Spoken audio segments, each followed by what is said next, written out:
Thank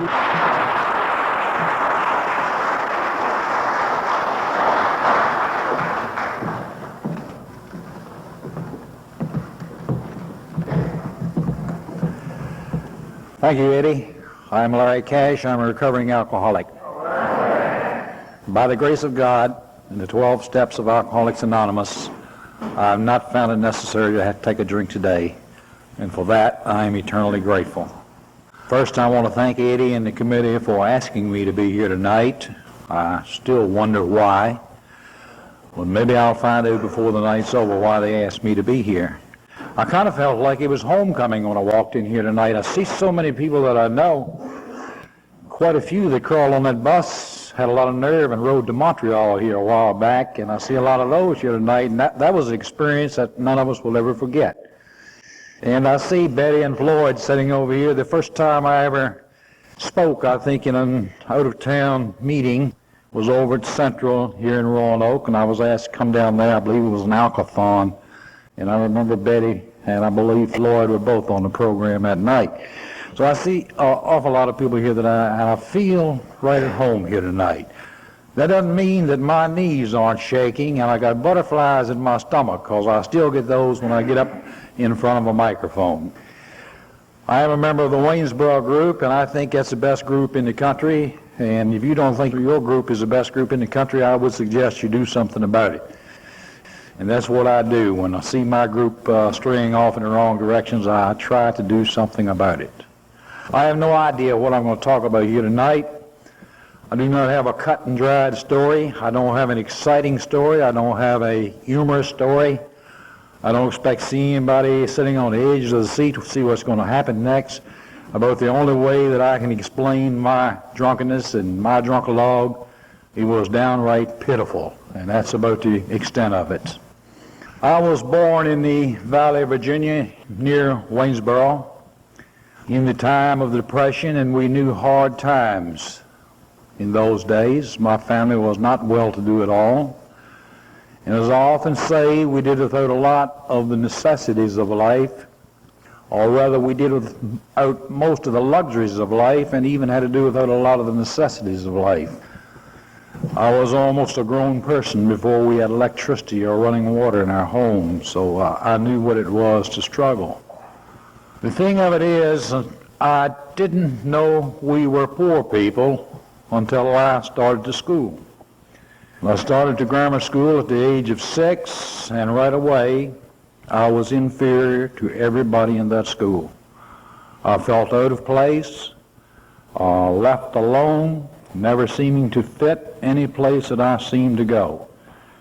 I think a lot of times feelings have more to do with getting us into Alcoholics Anonymous, or at least preparing us for Alcoholics Anonymous, that our feelings that we could not deal with perhaps have a lot more to do with it than actual events.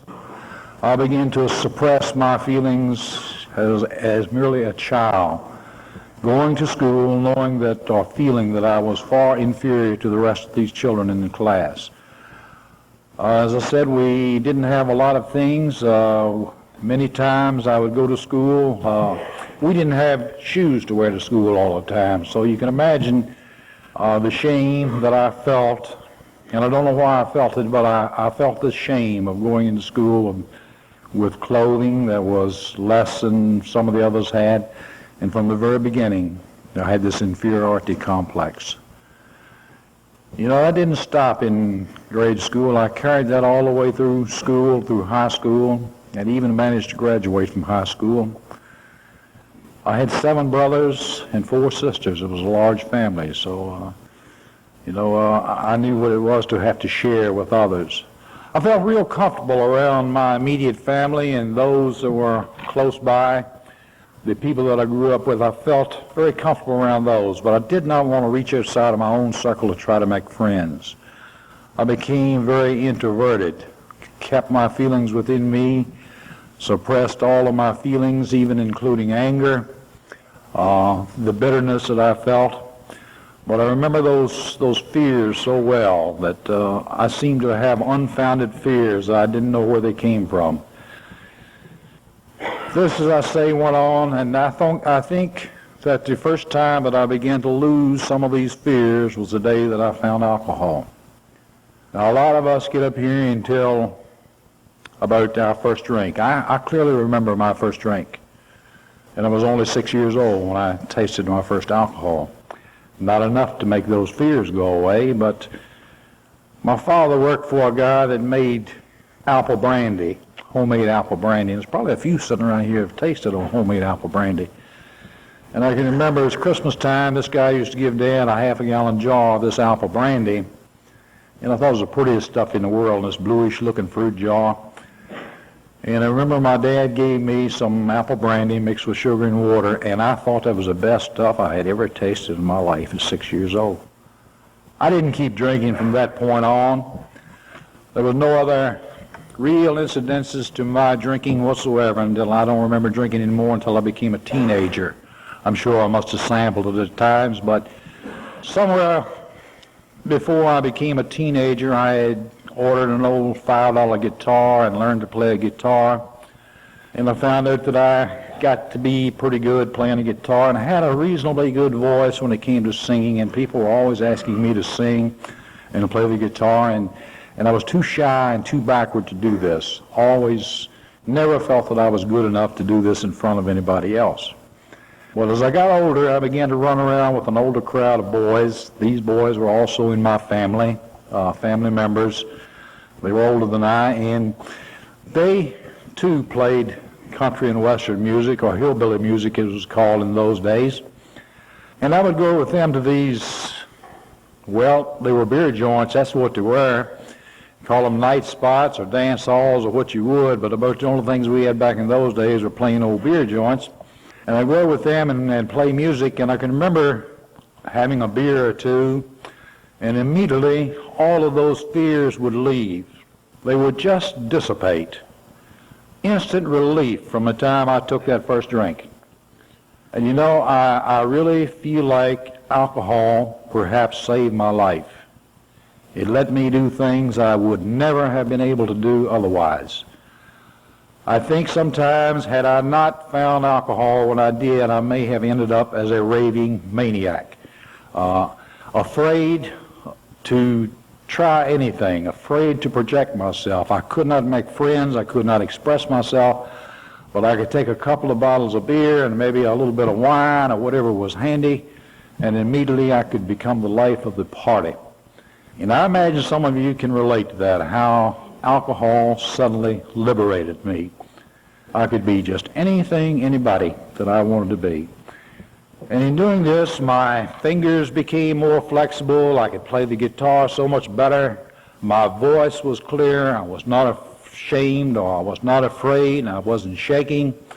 As a result of that, I made a lot of friends. I began to make a lot of friends. I began to be asked to go places that I had never been asked before. That's why I say that alcohol allowed me to do things that I would never have been able to do. I probably would have never seen the other side of the street if I hadn't found that alcohol. But it took me places. It did things for me. It allowed me to dream, to fantasize. And I think a lot of my life was lived in a world of fantasy, dreaming of what might be or what could be. I married at a very, very early age. I was only 17 years old. So you see, I guess alcohol did turn me loose a little bit. So I was 17 years old when I had my first marriage. And that marriage lasted 14 years.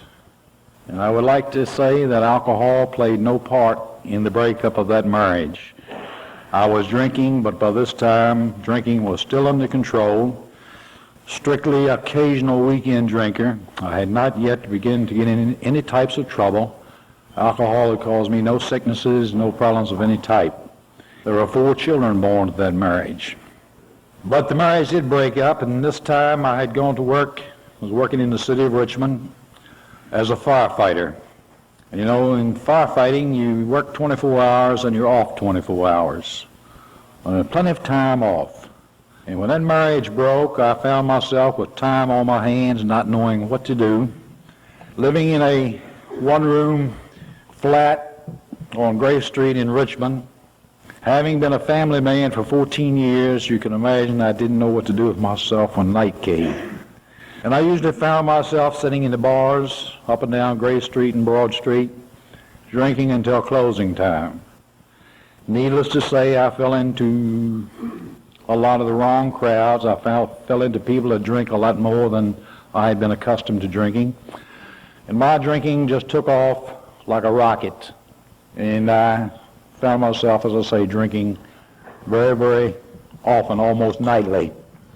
Still, I had no problems. I promised myself that I would never drink past midnight, regardless of the situation or the condition, because I would have to be ready to go to work tomorrow morning at 8 o'clock, and no way would I walk on that job with the smell of alcohol on my breath or in any way not capable of performing my duties.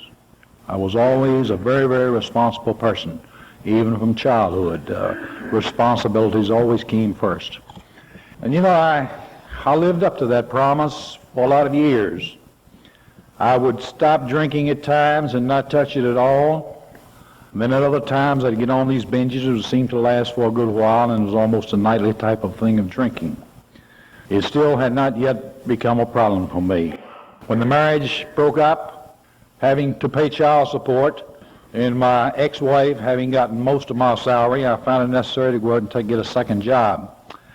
And you know, working 24 hours on and 24 hours off gives you a lot of extra time, so I took on basically 2 full-time jobs.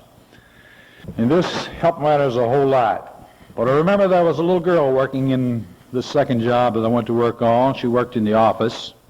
And we began to talk a lot. We began to call each other on the phone at nights, and we began to go out and have lunch together. Eventually we began to go to movies together, and next thing you know, we were dating pretty steadily. And pretty soon we began to talk marriage. There's a point that I always like to bring in my story. I remember when we first discussed marriage, and realizing that this was way back yonder, it was some 20 years before I darkened the doors of AA, I remarked to this little lady that I am an alcoholic. And I don't know why that I would make a statement like that I am an alcoholic. I had never really known what an alcoholic was. But even at that time, I knew that I wasn't drinking like other people were drinking. But I think the thing that stands most in my mind was her answer to me when I said, I am an alcoholic, and she said, that's okay, you're not a bad one.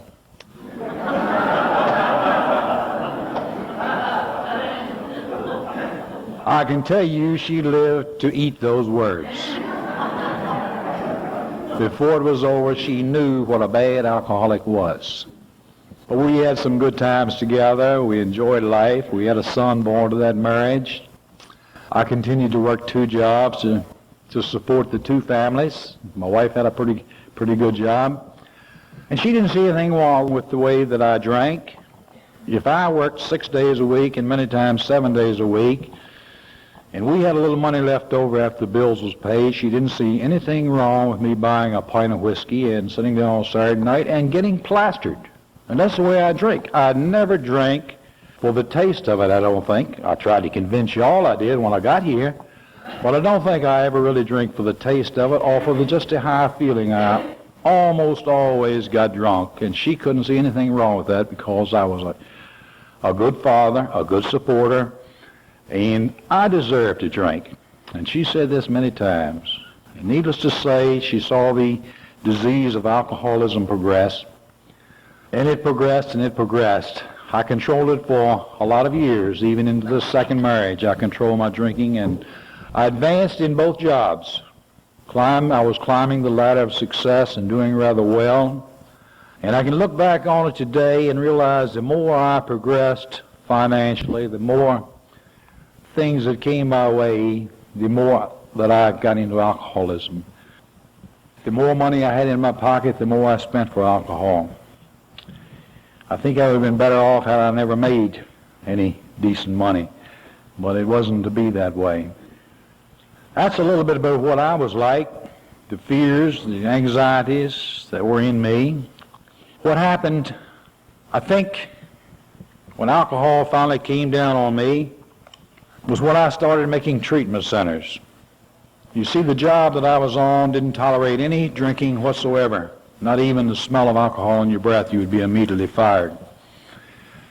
What drinking I did, and when drinking finally got to the point that I was drinking on the job, I had to keep it so well hidden. And I began to go into detox centers and treatment centers and this type of thing to try to keep my employers from finding out the problem that I had. And of course, at this time, my wife was covering for me. She was calling in saying I had the flu or had the toothache or had the diarrhea. Most of you know that story. And she covered for me real well. I never lost my job from drinking. I was in the end of it. I got suspended a few times for not being able to come to work, but they never caught me drunk, so to speak. Well, I started in treatment centers, as near as I can tell, somewhere back around 1963, 64. I began to make treatment centers, 28-day programs, 14-day programs, you name it. I was in all types of them.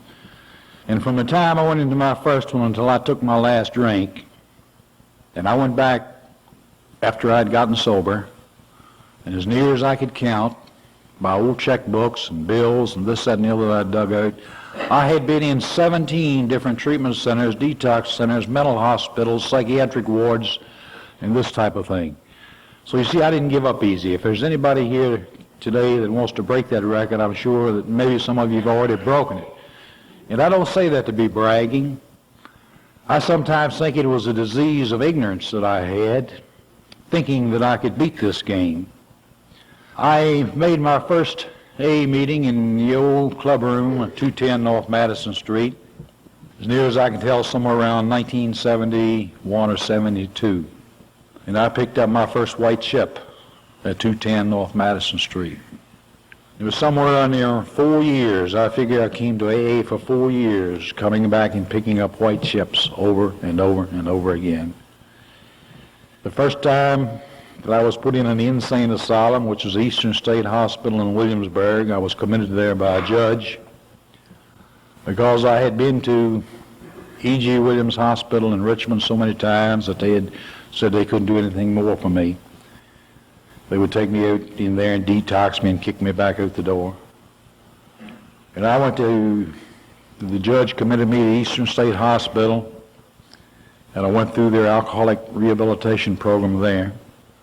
And I came out of there, this was prior to my coming to AA, by the way. I came out of Eastern State Hospital and I did not take a drop for 1 year and 11 months. I did not drink.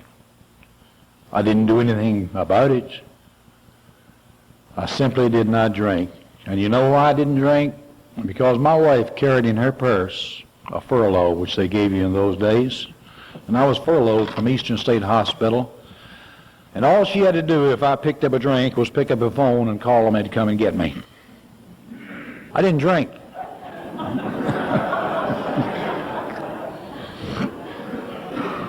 That's a poor excuse for staying sober, but it was better than going back to Eastern State Hospital, I can tell you. After 1 year and 11 months, I went in and got drunk again, and I think everybody connected with me was tickled to death when I went in and got drunk, because I had become the most miserable soul I think you have ever seen. I couldn't get along with anybody. These people had taken away my very lifeline. They had taken away the thing that I loved so dearly. And from that point on, my drinking was all downhill. I went from one treatment center to another, bouncing out of one, coming out, staying sober for a period of sometimes a month, sometimes 6 months, not drinking, not wanting any part of AA. I had been on a prolonged drunk. I'd taken 6 weeks off from work and got on a drunk, stayed drunk for 6 weeks. I mean, I didn't draw a sober breath for 6 solid weeks. And my ex-wife now tells me that I went weeks and didn't put a bite of solid food in my mouth, nothing but alcohol. Time was up and time for me to go back to work again. And I can remember walking into that fire station that morning, and I was an officer in charge of a company, a lot of responsibility. And I can remember sitting in the office trying to keep people from seeing me, the men that I worked with, feeling so ashamed of myself, of not being able to face anybody. And it was perhaps 10 o'clock that morning, a call came over the intercom that I had visitors. And I wouldn't even go out and sit down at the table and have coffee with my buddies because I was shaking so violently that I couldn't hold a cup of coffee. And two men walked into my office. I didn't know who they might be. I thought they might be there to get me fired or something, the FBI, Secret Service. I didn't know what they were. And they sat down there and got to tell me a little bit about their story. They were from Alcoholics Anonymous. And the only thing I could think of, if I can just get these guys out of this office long enough, that I can slip down the street and pick me up a pint, and I can take care of this shakes and these sweats and this hell that I'm going through here this morning. I know what will take care of it. But they were hard-nosed AAs. The guy that came to me had been sober for like 13 years, and the fellow he had with him had been sober 2 or 3 weeks. And I listened to them, and they insisted that I go to an AA meeting with them. And the only way I could get them out of my office that morning was tell them, yeah, I'll go tomorrow night. I'll be off duty. The strange thing happened. I didn't take a drink that morning. I didn't go down the street, and I shook it out. I cold turkeyed that. The next evening, one of them or both of them was at my door and picked me up and carried me to the meeting down at Madison Street. As I say, I picked up my first white chip. I had no idea what it meant. All of these treatment centers I had been in, I knew nothing about AA. I really didn't know anything about it. I just knew it was a bunch of drunks there that I didn't want to get associated with. You know, I hadn't really lost anything yet. I lived in a nice home in the west end of Richmond. We had 2 cars parked in their driveway. My son went to a nice school, attended a nice church in the community, and I thought I was Mr. It, if you want to know the truth. And I hadn't lost anything when I went to that first meeting. I'd never seen the inside of a jail. I'd never wrecked a car. I'd never lost a job. 4 years later, I couldn't make those statements. I was still attending AA, still picking up white chips, and still going back out there and trying to drink one more time, knowing that the next time was going to be different. There had to be some way that I could drink and I could beat this game. I didn't know about this obsession to drink. I didn't know about this first drink syndrome. It's the first drink that gets you drunk. I had to learn that after I got here. Really what happened, after about as many of these treatment centers as I could stand, I had gone into Riverside Hospital in Newport News. Again, I was carried in there on a stretcher because I don't ever remember walking into a treatment center. I was always carried in. I'd been there about 5 days, 6 days, something like that, through detox, and they were trying to convince me to go through this program again. I'd already been through their 28-day program twice. And I said, no way. You know, I'm just wasting everybody's time. There's no way that I'll go through another 28-day treatment program. There's nothing anybody can teach me that hasn't already been taught. That I am a hopeless drunk, so will die drunk, and nothing that anybody can ever do about it will enable me to stay sober.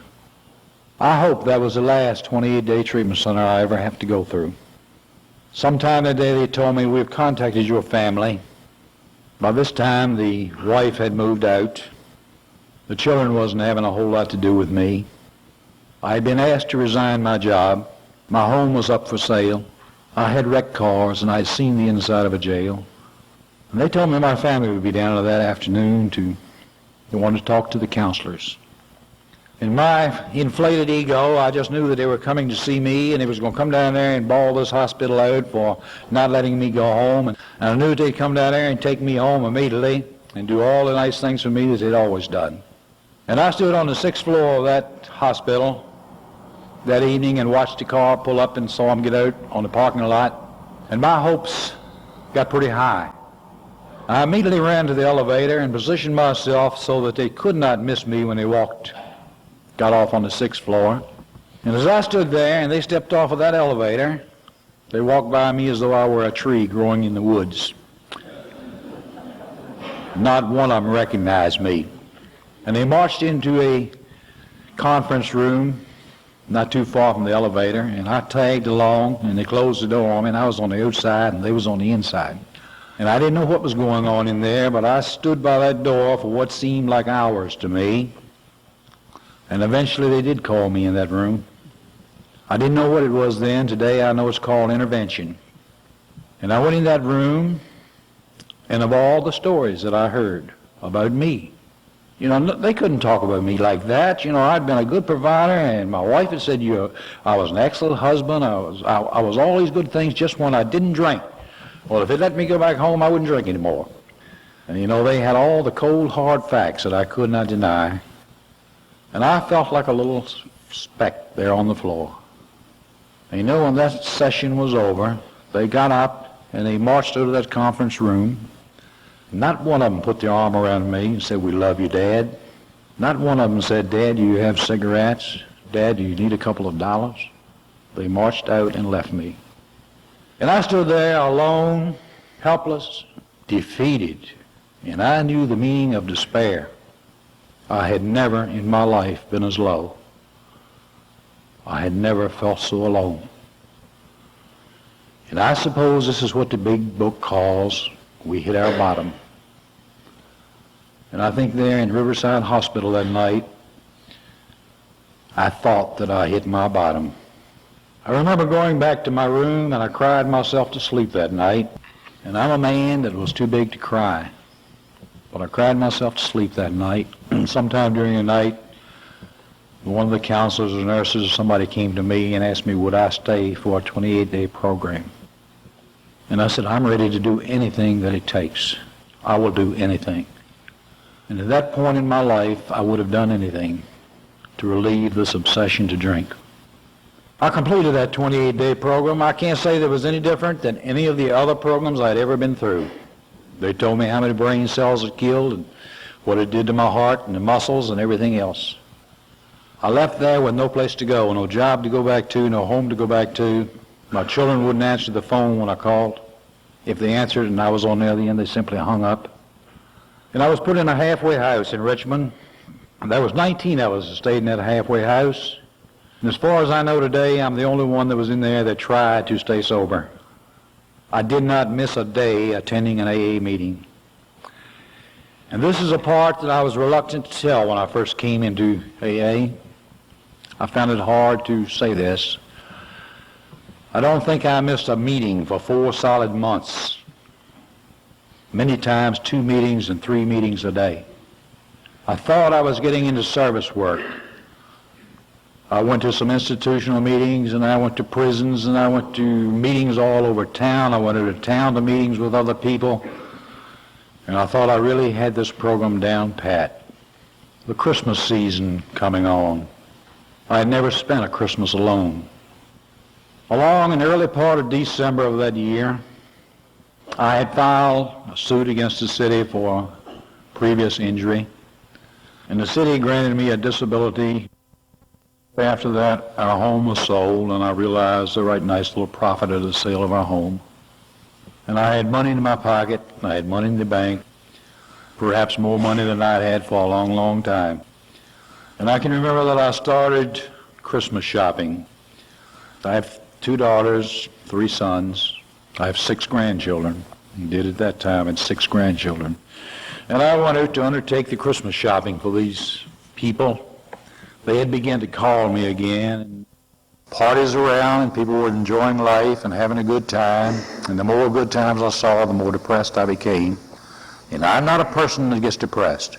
The 25th came and went, the 26th came and went. By the 27th, I knew it was either drink or blow your brains out. I could not hack reality. I didn't have those things in life that I wanted. The things that I loved most were gone. And I did what any good alcoholic would do. I went and got a bottle, and I got drunk. I don't remember but taking like 2 drinks out of that bottle, and I went into a total blackout. My son tells me that I called him in Richmond and said, or somebody called him and said, if you'll come and put me one more time, get me in a detox center, I will never ask you to speak to me again as long as I live. And he came to Stanton, picked me up, and got me back to Richmond in another detox center. That was on the 28th day of December in 1975. And by the grace of God, that's the last time I picked up a drink. I did not go through a 28-day program that time. I was simply detoxed and walked out. I was defeated, finally. And I left Richmond shortly after that and moved away. And I moved to the Waynesboro area. And I walked into a little group in Waynesboro. 12, 15 people was a good size meeting there then. You wouldn't believe it if you walked in there today. Those people loved me and allowed me to love them until I was able to get sober. What really happened? I got into service work.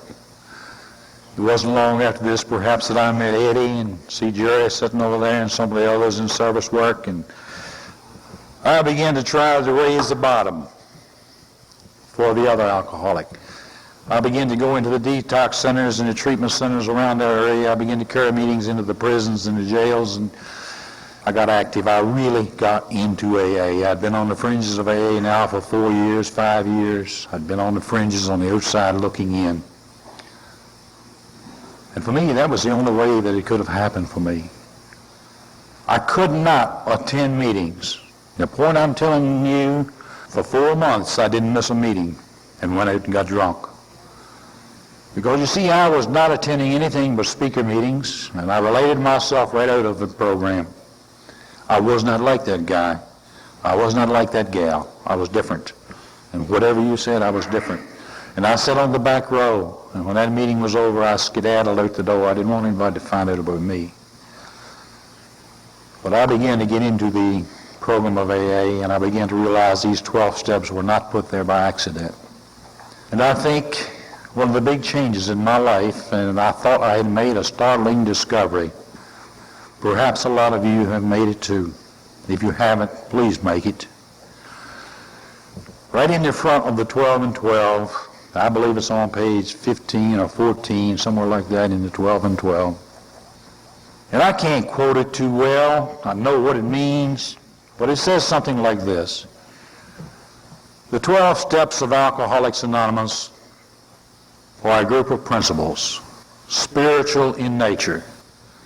If practiced in their entirety, it will expel the obsession to drink and enable the user to again become whole. And I thought I had really found something nobody else had seen. And I knew the secret that these people sober in this program had found was the 12 steps of Alcoholics Anonymous. There is no shortcut.